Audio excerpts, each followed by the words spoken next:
Discuss किया था वो हमारा था जीएल पोस्टिंग। सो हमने जीएल भी बना लिया था और आई थिंक हमने जीएल को पोस्ट भी किया था। और जीएल पोस्टिंग के टाइम में हमें जो एरर आया था उसको भी हमने सॉल्व किया था।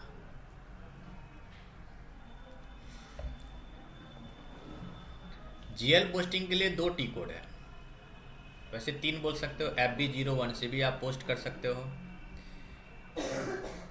F-02 से भी पोस्ट कर सकते हो। देखिए FB01 ये भी टी कोड है जीएल पोस्ट करने का। पोस्ट डॉक्यूमेंट यहाँ से भी आप पोस्ट कर सकते हैं। F-02 इससे भी पोस्ट कर सकते हैं जीएल डॉक्यूमेंट। और FB50 इससे भी हम लोग पोस्ट कर सकते हैं जीएल डॉक्यूमेंट। तो हम लोग मोस्टली क्या है कि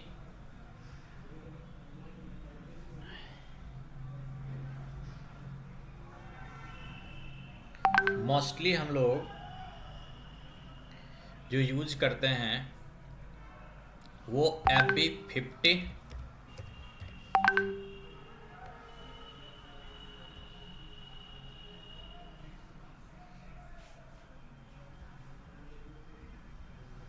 एक सेकेंड।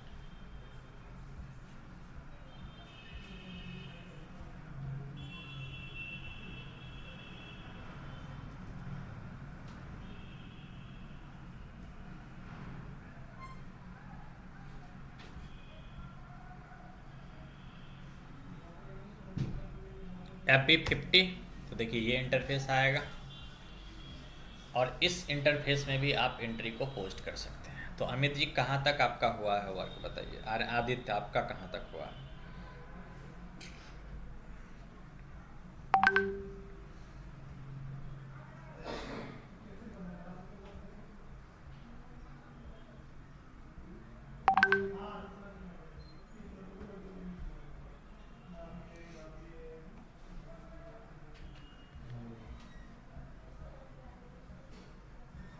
अमित जी बताइए।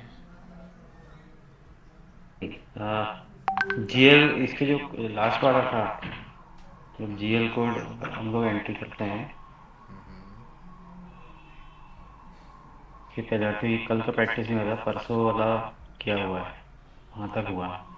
एंड आदित्य आपका?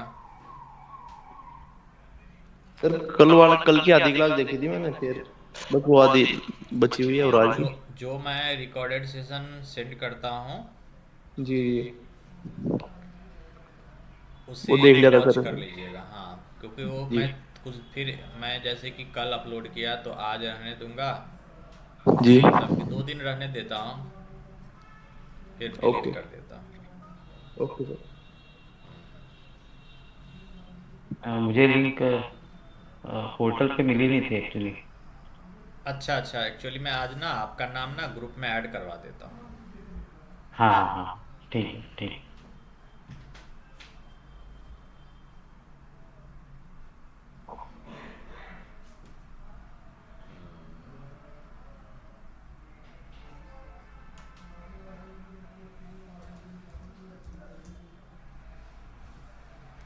वो आ रही हैं शिवानी, 2 मिनट वेट कर देता हूँ बस।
कोई नहीं, वो रिकॉर्डिंग देख लेंगे।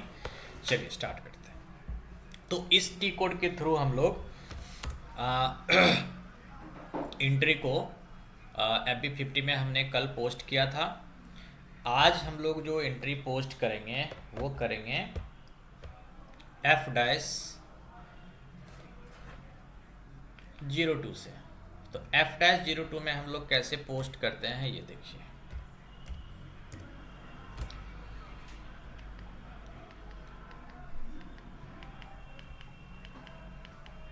इंटर, यहाँ सबसे पहले हमें ले लेना है document date. So I am taking here document date.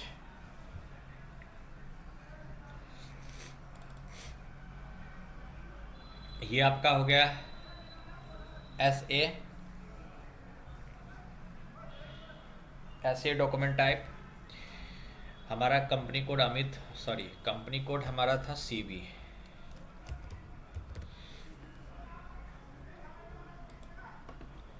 Then आपको नीचे आना है और यहाँ देखिए पोस्टिंग की 40 का मतलब होता है डेबिट, कि जो भी आपको GL डेबिट कराना है, जिस GL को डेबिट कराना है उसके लिए आपको 40 लेना है पोस्टिंग की। तो यहाँ जो हमारे पास GL हैं वो है सैलरी अकाउंट। एंटर करेंगे और यहाँ हम ले लेते हैं सिर्फ और सिर्फ 13,000। किस बिजनेस प्लेस से रिलेटेड ट्रांजैक्शन है, किस बिजनेस एरिया से रिलेटेड ट्रांजैक्शन है, ये सब आप यहाँ ले सकते हैं। कॉस्ट सेंटर, सेल्स ऑर्डर, ये सब हम लोग जैसे बनाएंगे, जैसे ऐसे वैसे वैसे हमें ये सेट करना है। यहाँ मैं ले लेता हूँ बीइंग रेंट पेड। फिर आपको पोस्टिंग की लेना है 50 होता है आपको किसी GL को अगर आपको क्रेडिट करना है तो यहाँ आपका पोस्टिंग की 50 होगा।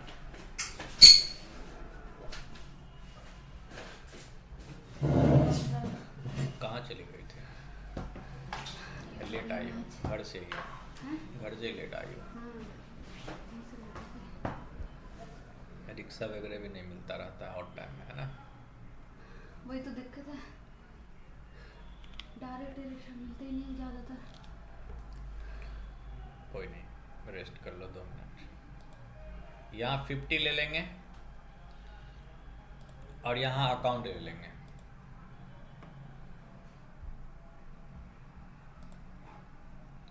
तो यहाँ मैं ले लेता हूँ bank account.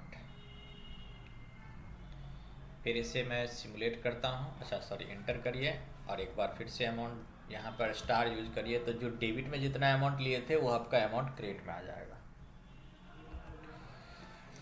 Document and simulate. तो सैलरी आपका डेबिट है 13,000 से और बैंक आपका क्रेडिट है 13,000 से। आपका पोस्टिंग की हो गया यहाँ 40 फॉर डेबिट और 50 फॉर क्रेडिट। देन इसे फाइनली आप पोस्ट कर सकते हैं। एक बार और देख लो, शिवानी को मैं समझा देता हूँ। एक तो होता है FB50 T code GL entry post करने के लिए और एक होता है F-02 GL एंट्री पोस्ट करने के लिए। दोनों टी कोड में से सेम ही है ना? दोनों में से कोई एक में भी पोस्ट करोगे इफेक्ट सेम आएगा, बस इंटरफेस दोनों का चेंज है, अलग अलग है। यहाँ इसका इंटरफेस इस तरह से आता है। ये रहा F-02 का, और अगर आप FB50 करते हो तो इसका इंटरफेस इस तरह से रहेगा, है ना? तो हम लोग करते हैं /n F-02। /n से क्या कि एग्जिट हो जाएगा और जो F-02 होता है टी कोड, वो आपका टी कोड अप्लाई हो जाएगा। डॉक्यूमेंट डेट, हाँ जो भी है डेट ले लेगा, आज का या कल का जो भी है वो ले लो। ये आपका ऐसे डॉक्यूमेंट हो गया GL एंट्री पोस्ट करने के लिए। ये आपका पीरियड हो गया 11 जो कि फरवरी है। अच्छा, कंपनी कोड आपको चेंज करना है, CB होगा कंपनी कोड आपका। ये चीज़ चेक करना कि जो एंट्री पोस्ट कर रही थी किस कंपनी कोड में पोस्ट कर रही है। बाकी आपका ये 40 हो गया। 40 इंडिकेट करता है डेबिट को, कि जो अकाउंट आपका डेबिट होगा उसके लिए आपको ये इंटर करना है। तो यहाँ मैं ले लेता हूँ डेबिट, कौन सा अकाउंट हमारा डेबिट होगा।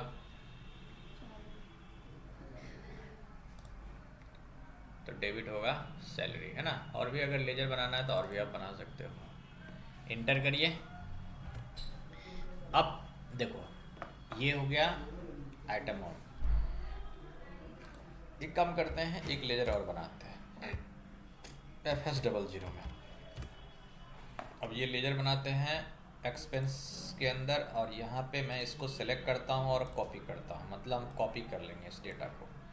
बस लेजर नंबर आपको चेंज कर देना है। मतलब हमने 3 लाख लेजर को कंपनी कोड CB से कॉपी किया और उसी कंपनी कोड में हम उसको नया बना रहे हैं। तो सभी डेटा आपका कॉपी हो जाएगा। बस आपको क्या करना है ना, कॉपी करने से क्या होता है कि ये सब हमें डालने की ज़रूरत नहीं पड़ती, ये सब लेने की ज़रूरत नहीं पड़ती। हमें पता है कि सब यही रहेगा, तो हमने कॉपी कर लिया, बस इसका डिस्क्रिप्शन चेंज कर देंगे। यहाँ मैं ले लेता हूँ rent account.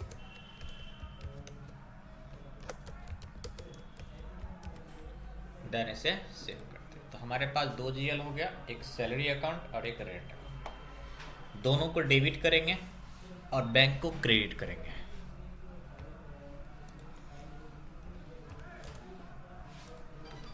F-02 document date,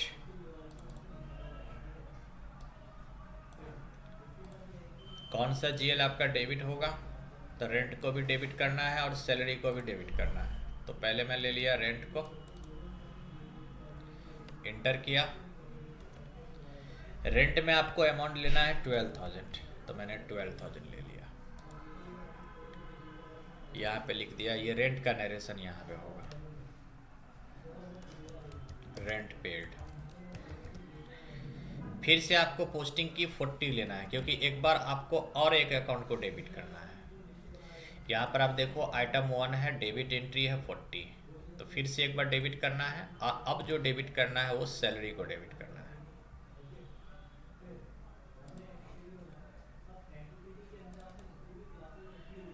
फिर से इंटर करिए। तो ये जो अमाउंट है वो किसका है, रेंट का, इंटर करिए। अब जो अमाउंट डालोगे वो किसका डालोगे, सैलरी का। तो सैलरी का 13,000 डाल दिया। देखिए यहाँ पे सैलरी अकाउंट आ रहा है, और यहाँ पे नरेशन डालो सैलरी का।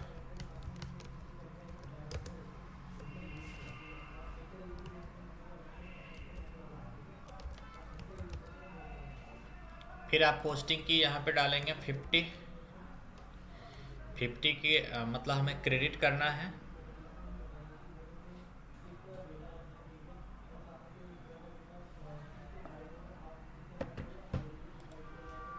और क्रेडिट जो करना है वो हमें बैंक को क्रेडिट करना है। यहाँ पे देखो आइटम 2 का मतलब हो गया कि डेबिट में आपका ये सेकंड आइटम है और ये डेबिट एंट्री है। बैंक लेना है यहाँ, क्योंकि हमने 50 लिया है, बैंक 50 मतलब क्रेडिट, इंटर।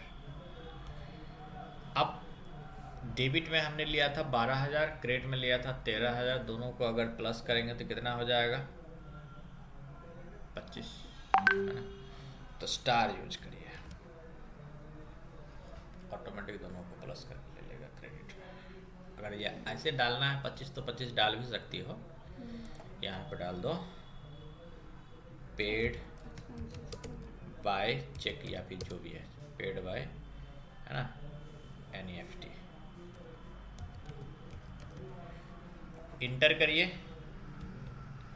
देखो ऑटोमेटिक वो 25 ले लिया। अब आप जाओ डॉक्यूमेंट के ऊपर और इसे सिमुलेट करके देखो। सिमुलेट के लिए आप शिफ्ट F9 भी यूज़ कर सकते हो, लेकिन इतना टी कोड, इतना ना शॉर्टकट किसी को याद नहीं रहता है। शिफ्ट F9 ले लो या फिर इस पर क्लिक करो। देखो रेंट डेबिट हुआ, सैलरी डेबिट हुआ और HDFC बैंक क्रेडिट हुआ। 40 40 या line item 1, line item 2, line item 3, ये 40 मतलब डेबिट, डेबिट, क्रेडिट, यहाँ कुछ भी नहीं है, इसका मतलब डेबिट, डेबिट और ये क्रेडिट। देन इसे क्या करेंगे, पोस्ट। डॉक्यूमेंट पोस्ट हो गया। डॉक्यूमेंट को अगर चेक करना है तो डॉक्यूमेंट के ऊपर जाइए, फिर यहाँ पर चेंज करिए या डिस्प्ले करिए। तो इस तरह से आपका एंट्री होगा। Any question? Prashant, Amit and Aditya नहीं सर। नो। एंड शिवानी। सो ये हमारा नॉर्मल जीएल एंट्री पोस्टिंग था।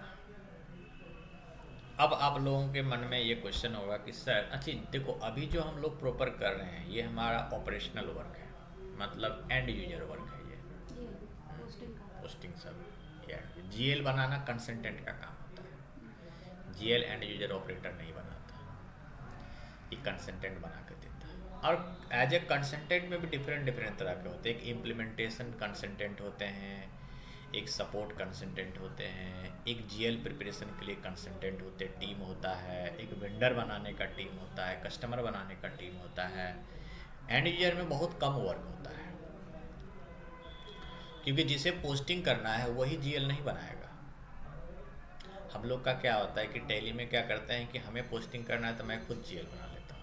ऐसा नहीं होता। इसीलिए जीएल अलग टीम बनाता है, क्योंकि जीएल बनाते टाइम आपको बहुत सारे इन्फॉर्मेशन लेने होते हैं। देखो अभी तो हमने बहुत सारे इन्फॉर्मेशन को स्किप किया है, क्योंकि अभी हमारा पूरा कॉन्फ़िगर नहीं है कंपनी।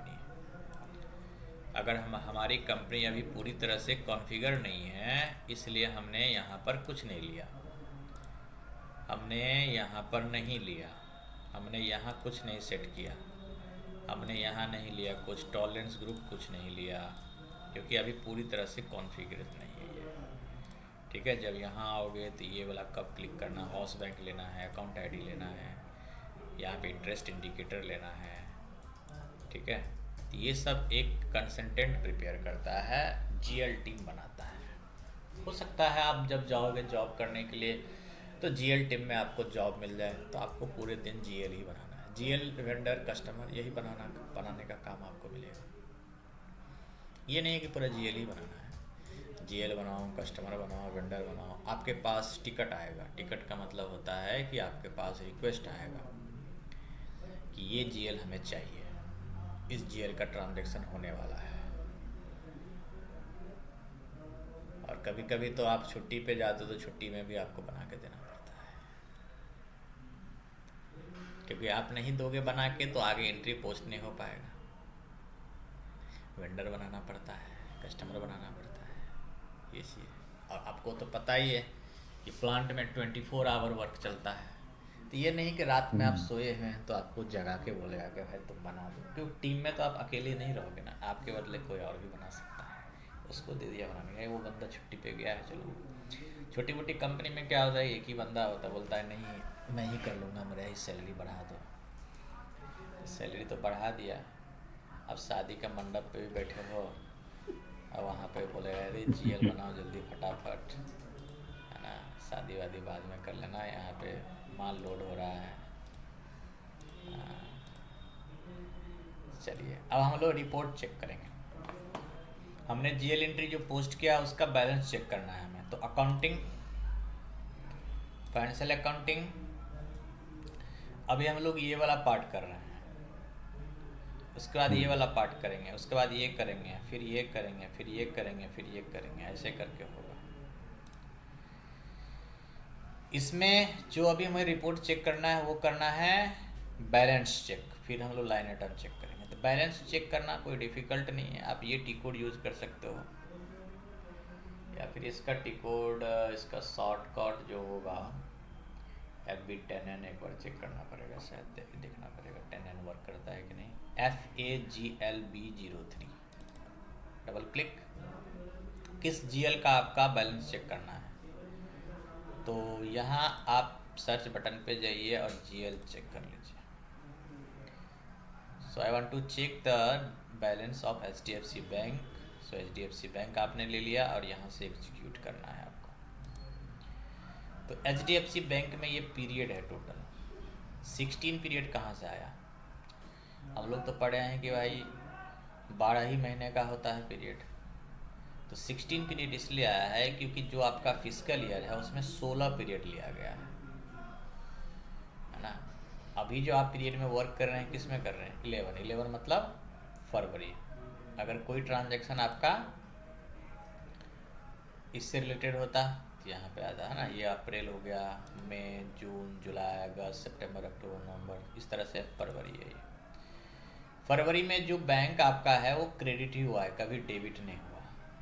तो आप इसमें कितने सारे, ये तो आपका टोटल बैलेंस दिख रहा है कि फरवरी में इतने रुपया का ट्रांजैक्शन पोस्ट हुआ है, और ये निगेटिव बैलेंस है, पॉजिटिव बैलेंस है नहीं। अब देखो एक एंट्री मैं पोस्ट करता हूँ और बैक डेट में जाके इसमें ओपनिंग बैलेंस कैसे लगता है? डाल देता हूँ अपनी बैलेंस। FB50, एक तो FH00 बनाओ लेजर कैपिटल अकाउंट का। ओपनिंग बैलेंस चढ़ाना ना वो LMS उसका काम हो जाता है। ये देखो इधर जो है तुम्हें दो चीज़ है, एक है LTMC, एक है LSMW। LSMW होता है ECC और हाना। ये देखो यहाँ पे कुछ LSMW और LTMC, यहाँ से ओपनिंग बैलेंस चलता है। ये आप लोग को पढ़ाएंगे आगे। अच्छा तो हमारा ही काम है। चढ़ाना हो जाता है लेकिन ये सब ट्रेनिंग में नहीं देते हैं, क्योंकि देखो ट्रेनिंग में एक्चुअली बहुत कुछ जो है सो ट्रेनर छुपाता है, क्योंकि कैंडिडेट को पता नहीं है।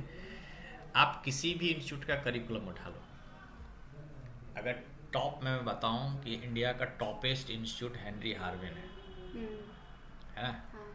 हेनरी हार्वेन का भी मैं लेता हूँ, तो उसका करिकुलम देख लो और हमारा करिकुलम देख लो, बोथ आर इक्वल। जहाँ तक हम उससे एडवांस ही करवाते हैं ये चीज़ है, और उसका सबसे ज़्यादा फीस है हेनरी हार्वेन का। ऐसा कुछ नहीं है, उसका भी ट्रेनर मैं हूँ। अब आप डिसाइड करो किसके साथ हो। नहीं, फ्रीलांसर देखो ट्रेनर किसी का नहीं होता, ऐसा कुछ नहीं। हम सिर्फ कैंडिडेट का है और किसी का नहीं। एक लेजर बनाते हैं, एसेट्स एक्सपेंस हो गया, Liability में हमें है, लायबिलिटीज plus के अंदर बना लेता हूँ कैपिटल का।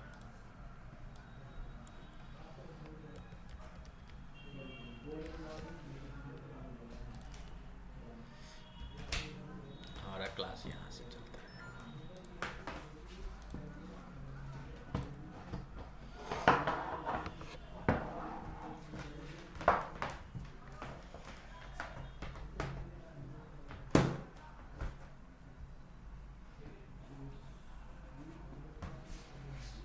है ना, यहाँ पे बहुत जितने भी ट्रेनर हैं ना सबका इसमें है लिस्ट में,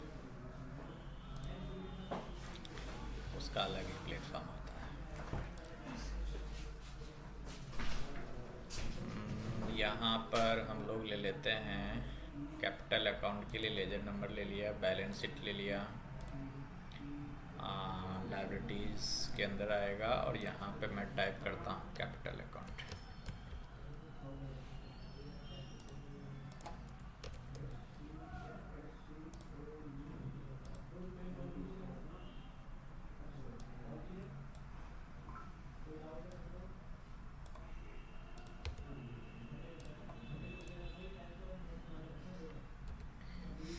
हम लोग क्या है ना, टेक विद्या से डायरेक्ट जुड़े हुए हैं, क्या समझा, वहाँ पे उससे कोई डायरेक्ट जुड़ा हुआ नहीं है, क्योंकि वो बड़ा एक टीम है, बहुत बड़ा टीम है। तो इनके साथ बॉन्डिंग हो गया, उनके साथ बॉन्डिंग नहीं है, उनके साथ सिर्फ पैसे से बॉन्डिंग बनाया हुआ है, इनके साथ दिल से बॉन्डिंग बनाया हुआ है। ऐसे ही होता है। तो ये हमने बना लिया, यहाँ पे हो गया हमारा कैपिटल अकाउंट हो गया। अब ना FB50 में एंट्री पोस्ट करता हूँ, और यहाँ पे मैं कंपनी कोड चेंज करता हूँ CV।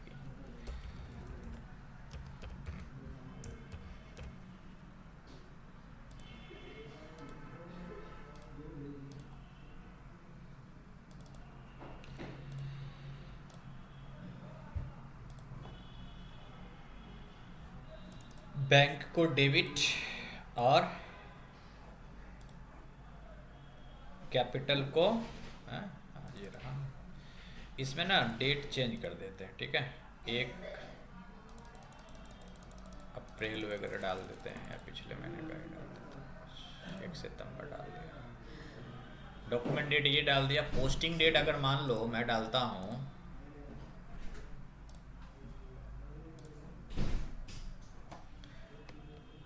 ऐसा लेगा क्या, आप लोग बताओ।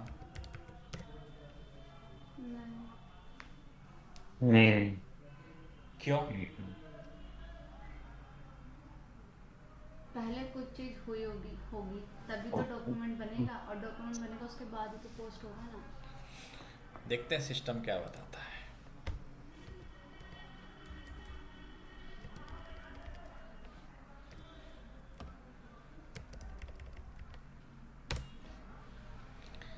पहले तो बताया कि आपका period 11 adjusted in the line with the posting date, ये ठीक है। और डॉक्यूमेंट डेट और पोस्टिंग डेट अभी तो फिलहाल ले लिया है, लेकिन वो रेड इंडिकेट दे रहा है, ये देखो यहाँ। अच्छा, रेड इसलिए दे रहा है क्योंकि क्रेडिट हमने ले लिया है। यहाँ पर डेबिट करो, अब एक बार ट्राई करो। वैसे तो ग्रीन हो गया, सिमुलेट करिए एंड पोस्ट करिए। पोस्ट कर लिया। अब इसका सोचना पड़ेगा, सोचिए कि क्यों पोस्ट किया वो। पोस्टिंग डेट हमारा ये हो गया, डॉक्यूमेंट डेट ये हो गया, ठीक है। अब इसका इफ़ेक्ट हम देखते हैं इसके ऊपर क्या आ रहा है। बैक एग्जीक्यूट, तो इफ़ेक्ट जो लिया ना वो 1 अप्रैल से लिया, मतलब कि हमने कौन सा वाला लिया था, पोस्टिंग डेट लिया था ना, या डॉक्यूमेंट डेट लिया था? पोस्टिंग। तो पोस्टिंग मतलब ये तो वैसे सही होना नहीं चाहिए, जेन्युइन, ठीक है, लेकिन उसने कर लिया। तो पोस्टिंग डेट के अकॉर्डिंग ही लायबिलिटीज या एसेट्स आपका इंक्रीज होता है। तो आपका पोस्टिंग डेट था अप्रैल का, इसलिए उसने अप्रैल के अकॉर्डिंग सोचा कि ये अप्रैल का ही पैसा है, ये सितंबर का पैसा नहीं है। कब आपने पैसा लगाया था? अप्रैल में। और इस डॉक्यूमेंट को अगर आप देखोगे यहाँ से, यहाँ पर देखो ओपन करके, तो डॉक्यूमेंट डेट आपका क्या है? सितंबर, और ये है आपका अप्रैल, और एंट्री वाला डेट है आज का। तो मतलब पोस्टिंग डेट का मतलब ये हो गया कि आपका एसेट्स कब बन रहा है या फिर आपका लायबिलिटीज कब बन रहा है, ये होता है। इट इज़ डजेंट मैटर, ये इसका कोई मैटर नहीं रखता डॉक्यूमेंट डेट का, ठीक है। तो अब देखिए कि हमारा बैलेंस कितना है। 5 लाख में से इतना घटा दो, अभी भी इतना रुपया है, अब आपका पूरा पॉजिटिव बैलेंस हो गया, ठीक। तो ये हो गया बैलेंस चेक करना। बैलेंस चेक करने के बाद हम लोग लाइन आइटम चेक करते हैं। लाइन आइटम बहुत इंपॉर्टेंट है। लाइन आइटम होता है कि आप कोई ट्रांजैक्शन को पोस्ट किए हैं तो वो ट्रांजैक्शन उस जीएल से रिलेटेड कितने बार पोस्ट हुआ है। सो अगर वो चेक करना है तो डिस्प्ले इसमें आ जाइए और यहाँ बैंक का जीएल ले लीजिए एंड एग्जीक्यूट करिए। देखो एचडीएफसी बैंक से रिलेटेड जो है आपका ट्रांजैक्शन वो टोटल 5 पोस्ट हुआ है, जो कि डॉक्यूमेंट डेट के अकॉर्डिंग देखा जाए तो एक आपका 1 सितंबर, 10 जनवरी, 7 फरवरी, 8 फरवरी और 8 फरवरी। तो इसमें जो आपका जो हुआ है ये पैसा आया है, इसलिए आप देख रहे हो यहाँ पर कुछ भी साइन नहीं है। और यहाँ जो पोस्टिंग की है इसका क्या है? डेबिट, मतलब डेबिट हुआ है आपका 5 लाख रुपया। और ये पूरा पूरा आपका क्रेडिट हुआ है। आपका अभी क्लोजिंग बैलेंस इतना रुपया है। ये सब जो है इसके ये फील्ड हैं, बहुत सारे फील्ड हैं। यहाँ पे देखोगे बहुत सारे फील्ड हैं। जैसे ये सब खाली है, इसमें कुछ रिपोर्ट नहीं आता। जब आपका प्रॉपर पूरा कोई ट्रांजैक्शन पोस्ट होता है तब ये रिपोर्ट सब जनरेट होता है। जैसे प्रॉपर ट्रांजैक्शन कैसे पोस्ट होगा, जब आप कोई एंट्री पोस्ट करते हो तो एंट्री को पोस्ट करते टाइम हमें ये सब लेना होता है, value date, text, assignment number, business area, cost centre, order. तो जब तक हम ये सब नहीं बनाएंगे तब तक हम क्या लेंगे यहाँ। और देखो एक्चुअली अभी जो हमारा कंपनी कॉन्फ़िगर है CV, वो सिर्फ FI के लिए कॉन्फ़िगर है, HD के लिए नहीं हुआ, MM के लिए नहीं हुआ, PP के लिए नहीं हुआ। तो बहुत सारी इन्फॉर्मेशन हम यहाँ नहीं ले सकते क्योंकि वो ऑलरेडी इम्प्लीमेंट नहीं है वो। तो जब आपके कंपनी में सभी तरह का इम्प्लीमेंट हो जाएगा कंप्लीट, कि PP का भी हो जाएगा, HD का भी हो जाएगा, MM का भी हो जाएगा एक ही कंपनी के अंदर, तब आप यहाँ पर कुछ इन्फॉर्मेशन, जैसे सेल्स ऑर्डर, कुछ एंट्री पोस्ट करना है। अब आपको पता है कि ये जो GL है ये इस सेल्स ऑर्डर से रिलेटेड है, तो आपको ऑर्डर नंबर वो डालना पड़ेगा, ऑर्डर नंबर। यहाँ पर आप देखोगे कि फाइनेंशियल बजट आइटम कुछ है, प्लांट, किस प्लांट से रिलेटेड ये आपका GL है। तो प्लांट जो हम लोग बनाते हैं MM में बनाते हैं। प्रॉफिट सेंटर तो बताएंगे FI का पार्ट है। तो अगर बड़ी कंपनी में जो एंट्री पोस्ट होती है तो हम एक ही 2 फील्ड को लेकर हम एंट्री को पोस्ट नहीं करेंगे, इसमें से कम 7, 8, 10 फील्ड जरूर लेना होता है। तो एक पर्टिकुलर जो कंपनी में जाता है कोई वर्क करने के लिए तो उसको मिलता है GL में वर्क करने के लिए, मतलब GL ही पोस्ट करना है आपको। और GL भी पोस्ट करने में कोई 2 मिनट का काम नहीं है कि आपने 2 चीज़ ले लिया, आपने GL नंबर ले लिया, अमाउंट ले लिया और सेव कर दिया। आपको बहुत सारे इन्फॉर्मेशन लेने हैं। देखो कंपनी में काम कैसे होता है, एक वर्क बेंच बना होता है। वर्क बेंच SAP के ही साइड में आपको मिलेगा। जैसे यहाँ पर हम बात करें, यहाँ में से मैं बाहर जाता हूँ तो यहीं पे आपको एक वर्क बेंच मिलेगा। इसके ऊपर आओगे, आपका जो वर्क होगा वो आपको दिखेगा यहाँ साइड में कि आज आपको करना क्या है, ये काम हुआ है वहाँ, ये सब आपको काम करना है। और वो काम किस यूजर को करना है वो भी वहीं से डिसाइड हो जाता है। क्या समझे? तो SAP में काम करने का काफ़ी प्रोसेस होता है। तो वो आप प्रोसेस एंड यूजर में भी अगर आप चल जाते हैं वर्क करने के लिए तो इट्स वेरी गुड, अगर अच्छी कंपनी में जाते हो तो। जेटपैक एसेंचर्स हमें तो कुछ नहीं सिखाएगा, वहाँ पे तो फालतू है। आपको मैं लोकल कंपनी का बता रहा हूँ जो इंडियन है। इंडियन में अगर GL पोस्टिंग में चले जाते हैं तो बहुत कुछ सीखने को मिलेगा। मल्टीनेशनल कंपनी जो है, जो जेटपैक एसेंचर है, जो आउटसोर्सिंग का काम करता है, उसमें भी ठीक ठाक है, वहाँ भी ठीक ठाक है। क्योंकि GL पोस्ट करना भी इतना आसान नहीं है, उसमें भी बहुत कुछ होता है, बहुत काम लेना होता है, काम आता है, काम को समझना होता है, काम को सीखना होता है, दैन उसको करना होता है। तो जब आप GL एंट्री पोस्ट करेंगे तो ये नहीं कि आप एंट्री में आपने ले लिया, FB50 लिया और यहाँ अमाउंट लिया, यहाँ GL लिया, यहाँ डेबिट क्रेडिट लिया, अमाउंट लिया, पोस्ट कर दिया, हमने GL सीख लिया। ऐसा नहीं है।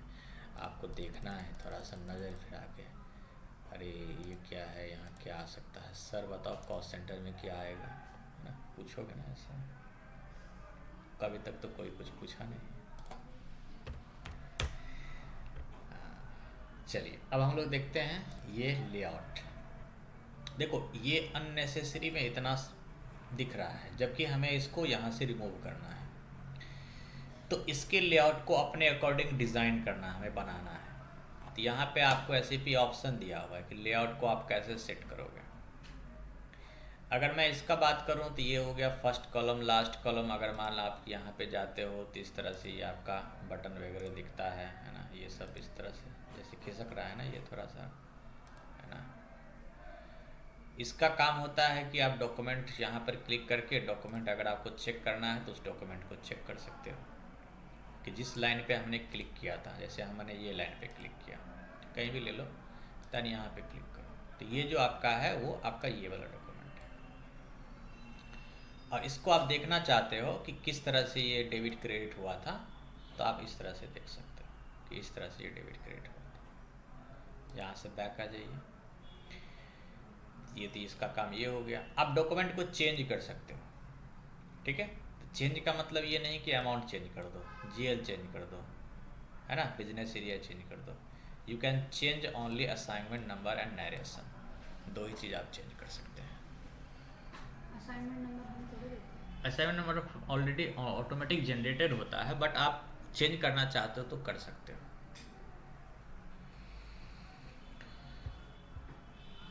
उसके बाद ये है मास चेंजेस। बहुत सारे चेंजेस अगर एक साथ करना होता है तो हम लोग इसका यूज करते हैं।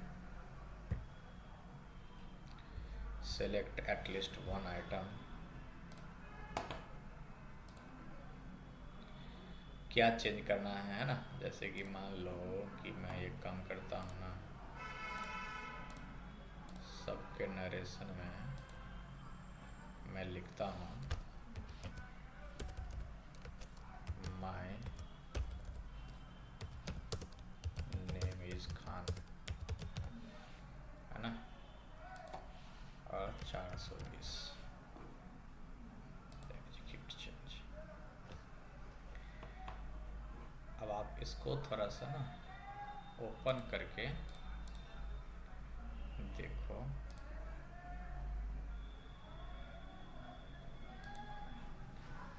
तो माय नेम इज खान और 420 इसमें भी आ गया।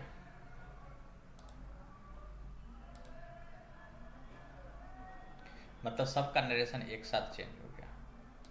इसको बोलते हैं मास चेंजिंग, है ना। और ये हम लोग आगे सीखेंगे। अभी थोड़ा बैक चाहिए। ये हम लोग आगे सीखेंगे। फिलहाल ये क्या है ना, फिल्टर वगैरह करना है कि डेटा को हमें फिल्टर करना है, जैसे ऊपर नीचे करना है। यहाँ पे क्या दिख रहा है, असाइनमेंट नंबर, क्योंकि हमने सबका असाइनमेंट नंबर क्या डाल दिया 420। ये डॉक्यूमेंट नंबर है। और इसको मैं अगर फिल्टर करना चाहूँ अमाउंट वाइज, फिल्टर हमने यहाँ पर क्या सिलेक्ट किया हुआ है, लोकल करेंसी अमाउंट, है ना। लोकल करेंसी हमारा INR है, और यहाँ पर amount in local currency. Filter मुझे करना है, देखना है कि अगर 12,000 से रिलेटेड अगर कोई हो, सॉरी 1 मिनट,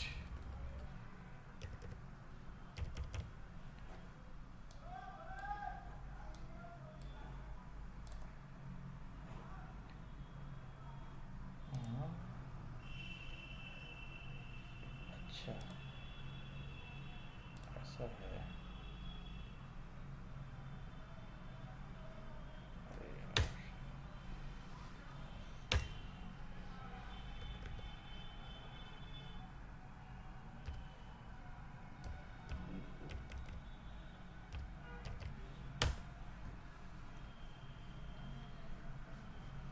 ये है ही नहीं क्या।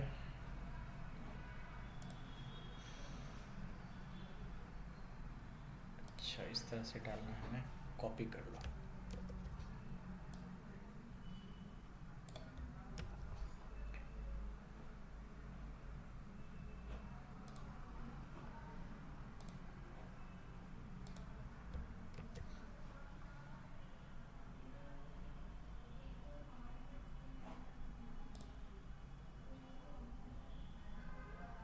चलिए इसको देखेंगे फिल्टर को। ये है आपका असेंडिंग डिसेंडिंग, ये हम लोग आगे सीखेंगे। फिलहाल पहले हमें ना लेआउट बनाना सीखना है। लेआउट, चेंज लेआउट में हमें इसका यूज नहीं है, तो इसका यूज नहीं है, तो यहाँ पर हम लोग क्या करेंगे, क्लिक करेंगे, और जो जो ऑप्शन यहाँ पे है, जैसे अननेसेसरी के जो जो फील्ड है यहाँ पर जो दिख रहा है आपको लगता है कि इसमें से हमें इसका यूज नहीं है, इस सब का यूज नहीं है, तो सेलेक्ट करो, देन इधर करो, कॉपी करो। और भी बहुत सारे हटाने हैं, फिर से जाइए और फिर ऊपर जाइए, ये सब आप सेलेक्ट करिए, फिर यहाँ पर क्लिक करिए। इस पर क्लिक करने से क्या है ना, ये है हाइड, मतलब ये हाइड हो जाएगा। कॉपी, देखो बहुत हद तक हाइड हुआ। अब मुझे लगता है कि थोड़ा ही है, 1-2 फील्ड होगा बस। फिर से एक बार जाओ, और फिर से एक बार जाओ इधर, और यहाँ पे भी इसको ले लो, ये सब हमें हटाना है। बस यहाँ पे आप क्लिक करिए और यहाँ कॉपी करिए। तो देखो अब हमें इतने सारे फील्ड दिख रहे हैं। तो हमें इसमें भी कुछ डेटा नहीं है, इसको भी हटाना है। Segment, profit centre, clearing document, cat. तो आपको फिर से लेआउट पे जाओ, सेगमेंट नहीं है, प्रॉफिट सेंटर नहीं है, क्लियरिंग डॉक्यूमेंट नहीं है, टैक्स कोड नहीं है, ये नहीं है, ये नहीं है। देन इसको भी कॉपी यहाँ पर क्लिक करो, देन यहाँ कॉपी करो। मतलब जो इन्फॉर्मेशन था बस हमने उसको ही रखा। अब इसको एक्सेल में एक्सपोर्ट करना है, तो एक्सेल में भी आप इसको एक्सपोर्ट कर सकते हैं। स्प्रेडशीट। और अभी क्या है ना, अभी SAP में लेटेस्ट जो आपका ऑफिस दिया है 19 है, उसको अपडेट नहीं किया है, 2003 के ही मॉड्यूल में लेके जा रहा है। क्योंकि जो एक्सेल होता है ना, वो आपका इसी सर्वर के ऊपर आ जाता है। जैसे आपने सर्वर लॉगिन किया होगा तो देखना होगा वहाँ पे आइकन रहता है गूगल का, एक्सेल का, तो वहाँ भी आप एक्सेल का फाइल बना सकते हो। तो हमने एक्सेल मैंने ले लिया यहाँ पर, excel HTML format, excel office 2003, ठीक है।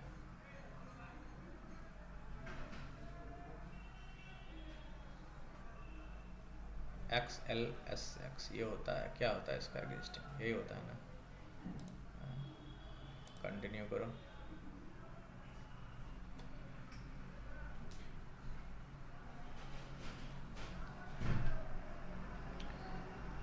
डेस्कटॉप पे ही ले लो। देखो एक एक्सपोर्ट हमने किया था, यहाँ पे नाम देख देते हैं, Shivani Gupta. Then save, allow, allow, इसको क्लोज कर दो। तो ये देखो ऑफिस ना पुराना है, बहुत पुराना ऑफिस, अब तो ये वाला ऑफिस नहीं चलता। तो SAP ने अपने सर्वर के ऊपर ऑफिस को अपडेट नहीं किया है, ठीक है। ये जो आपका फाइल बना है ना, ये आपका यहाँ पे बन के आया है। जब आप SAP लॉगिन करते हो, यहाँ से मिनिमाइज करो,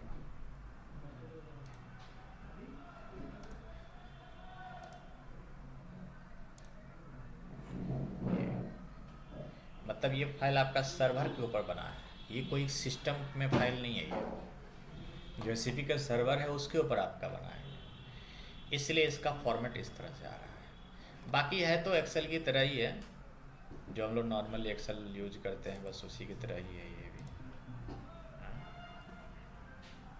ये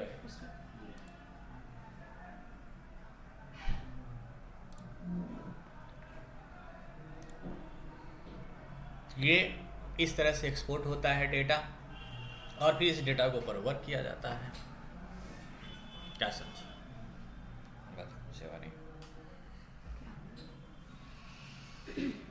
असाइनमेंट, डॉक्यूमेंट, बिजनेस एरिया।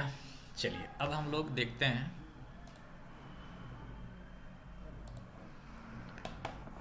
यहाँ से आइए और हम लोग थे यहाँ पर।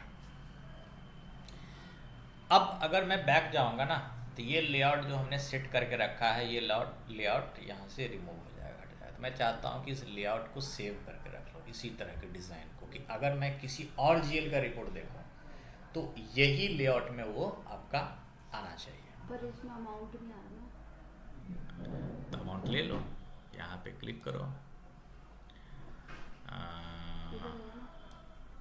हाँ इधर ही अमाउंट होगा। अमाउंट लोकल करेंसी कहाँ है? ये है, हाँ, एक तो ये कि वो भी अमाउंट है। इसको यहाँ पे क्लिक करो, देन इसको कॉपी करो, है ना, आ गया अमाउंट, ठीक है। अब इस लेआउट को, अच्छा जो भी चीज़ लाना चाहते हो ना, तो यहाँ से आप ला सकते हो। इसको आप सेलेक्ट करो, देन यहाँ पे जाओ, देन कॉपी करो, तो वो आपका आ गया, ठीक है। अब इस लेआउट को यहाँ से सेव कर दो, ये रहा सेव लेआउट, और यहाँ पर टिक करके एक एक नाम दे दो।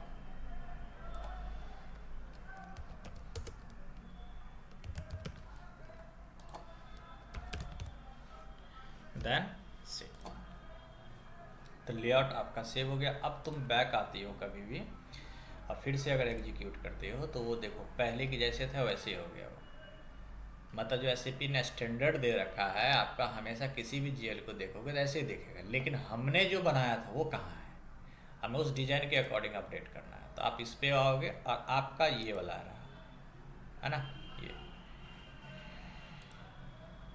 तो देखो इस तरह से सेट हो जाएगा। बाकी दूसरा जीएल का अगर देखना है तो जीएल नंबर चेंज करिए,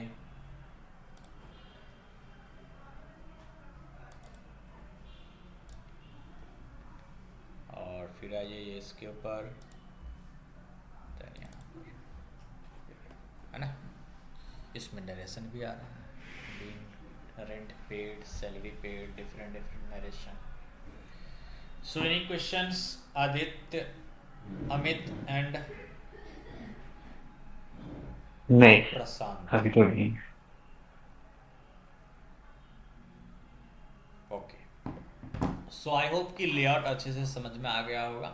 ये देखो एसएपी डेटा स्टोर करने के साथ साथ डेटा के ऊपर रिपोर्टिंग में काफ़ी इम्पोर्टेंट होता है, कि रिपोर्टिंग बहुत इम्पोर्टेंट है, और रिपोर्टिंग अट्रैक्टिव होना चाहिए ताकि अच्छे से दिखे।